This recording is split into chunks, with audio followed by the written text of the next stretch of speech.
Hello, everyone. This is Joel Williams with Global Martial Arts University, and I am here talking today with Aaron Iacino, who's one of our Krav Maga instructors. And this interview is to allow you to become familiar with Aaron, learn more about him. And he recently had a very exciting trip that he's going to tell us about, and you're going to want to stay tuned to check that out. So, Aaron, thank you so much for being with me today. Yeah, thanks for having me.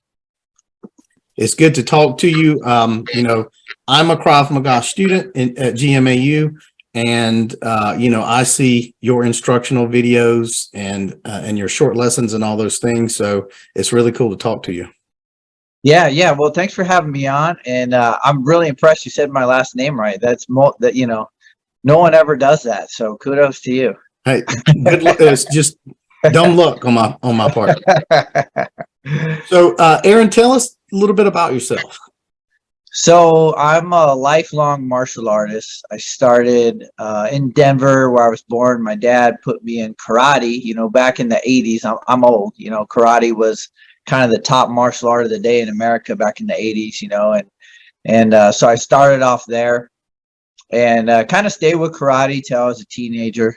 And then we moved to Southern California, and I continued in karate, but I got to learn so many other styles there as well. So Jukudo, Kempo, just a bunch of stuff.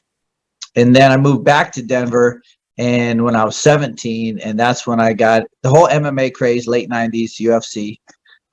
Trained with a lot of the people who fought in the UFC back in the 90s in Denver. And that's when I got exposed to like Muay Thai, Brazilian Jiu-Jitsu, stuff like that. And kind of fell in love with those and kind of focused on those for a long time until I found Krav Maga, and instantly fell in love with it, mainly for its weapon defenses. I thought those were second to none.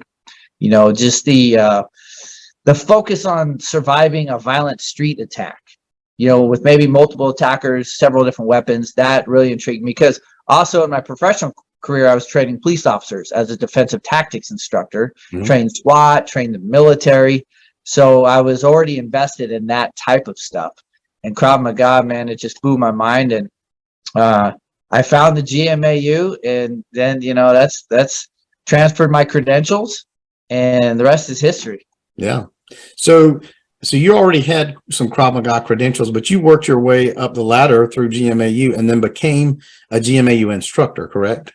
Yeah, I took every, Krav related thing I could, the certified martial arts, instructor program, which was awesome, by the way. A lot of us, I was already a martial art instructor. We kind of learned by watching our teachers. Yeah. And it's not always formal education. But the GMAU certified martial art teacher program, it was formalized with lesson plans and tests, and it really took me to the next level. It really took my instructorship to the next level. It was awesome. But yeah, Krav Maga, the program itself, then the Krav Maga instructor program, did it all, just had a ball doing it. And then Dustin said, "Hey, why don't you be a part of the team, be an instructor?" And I said, "Yeah, of course." Yeah. So it's been a great journey. So in addition to what you do for GMAU online with your instruction and grading and corrections and all that stuff, reaching students literally all around the world, you, as you mentioned, you also do training for law enforcement. And I know you are a coach at a gym, and you teach other martial arts in person. So tell us a little bit about that. Yeah, so I live in Sioux City, Iowa. I run one of the biggest MMA gyms in town, One Combat Academy. And me personally, I teach the boxing, the Muay Thai kickboxing, and of course the Krav Maga. We have 10 instructors total, so we got 10 disciplines: wrestling, Brazilian Jiu-Jitsu, MMA. We have judo, we have Shotokan karate, we have kenjutsu. It's a good program. And so yeah, I'm literally in the gym 5 days a week, training. Our students compete. We're a competition gym. I just got back from a boxing event. We had 4 students compete. We got some more students, our JIT students, taking off to compete soon. And then I myself am getting back in the ring on April 22nd. You could watch it on TV, BXNG. It's a pro boxing card, but they're letting us kickboxers fight on the prelims. So I'm going to have a get back in there. It's really a tune-up fight for me, because I have this lofty goal It's kind of crazy at my age, but I want to win a world title. So I registered for the largest Muay Thai tournament in North, South, and Central America. It's going to be June 25th in Des Moines. It's called the Thai Boxing Association and the World Expo. And I'm already matched. And Wow. so I'm going to go fight for a world title in June. So I'm fighting in April for a tune-up fight because I'm rusty, to say the least. Yeah. I coach all the time, but it's different, as a fighter versus as a coach. Yeah. And so I'm prepping for those. So, that's really exciting. I'm really excited to get back in the ring and do what I do, Awesome. Well, we will definitely be rooting for you. And I'm glad you mentioned that, because it's great for our students and those who are checking out GMAU to know that our instructors are legitimate. Right. Yeah. Are there any other things you want to share about yourself personally before we get into your trip? Well, just back what you said, where we're legitimate. So we just had a Brazilian Jiu-Jitsu tournament, and I decided to enter that. And most of my Jiu-Jitsu today, I'm practicing in my Krav Maga courses, because in the GMAU Krav Maga courses, there is a lot of Brazilian Jiu-Jitsu once you get into the brown and black and first degree black. And so I went ahead and entered the tournament, and I took gold. Wow. So yeah, and not only was I using the Brazilian Jiu-Jitsu that's in Krav, but I was using Krav Maga. We were hand fighting in the beginning to battle for position for a takedown attempt. Yeah. And I was using the two-hand wrist grab high, the two-hand wrist grab low. Yeah. And this guy didn't know what I was doing, and it was working, and it was great. And I was just like, so cool. Hey, GMAU Krav, because I learned that from GMAU Krav Maga program. Yeah. All right. Well, let's get right into your trip. I'm so excited to hear about this. So you went to Israel. Yes. To train in Krav Maga in the motherland. Yes. So tell us about that. Yeah, I mean, it's a dream come true, really. It's like going to Brazil for Brazilian Jiu-Jitsu, going to Thailand for Muay Thai. I got to go to Israel for Krav Maga. And through a friend, I got hooked up with the commander of the IDF, the Israel Defense Forces. That's their military. Now, this guy is the Krav Maga instructor for the military. He grew up in the IDF. His dad's a 4-star general. He just grew up in this. He worked his way up to a high-level officer, commander. So what he does is he trains the other instructors. So he's like above the instructors. He's the instructor's instructor, Yeah. And our founder of Krav Maga is Imi Linchenfield. And my teacher that I just trained with, Yuval Malka, he actually is in the same unit that Imi was in. Wow. Because Imi became the IDF's Krav Maga instructor when it was first formed, and he remained that for 25 years. And his actual unit that he was in, the guy I trained with, Yuval, he's in the same unit as well. So there's just so much heritage there, and it was intense. So I got to train with him, and he said, all right, this is how we started. He said, I'm going to pick up this knife. Of course, it's a training knife. He says, I'm going to attack you, and I just want to see what you do. So I'm like, okay. And so he picks up the knife, and he just attacks me. And in GMAU Krav, a lot of those knife attacks, the active stabbing attacks, are in our blue belt curriculum. I was using all those blue belt moves and just boom, just handling it. And he was like, yeah, yes, good. And that was a big deal for me.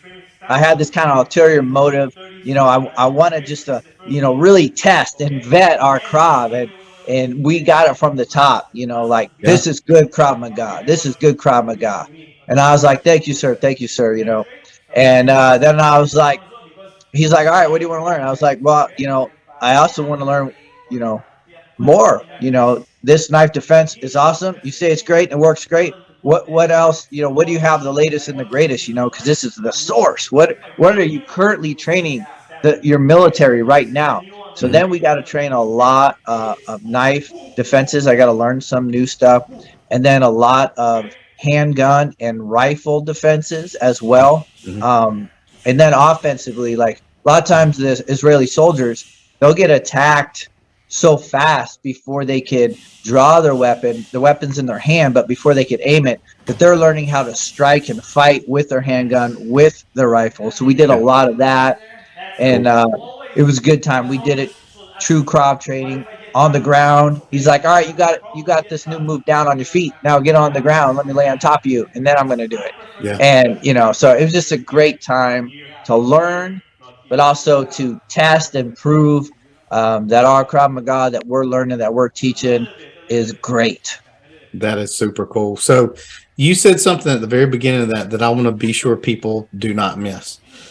Not only did you train in Israel, not only did you train in real Krav Maga with an IDF person, you trained with a man who was the founder of Krav Maga, Emmy Lichtenfeld. You trained with one of his contemporaries. Yes. That is significant, and I want to make sure people don't miss that. That is as close to the source as you can get.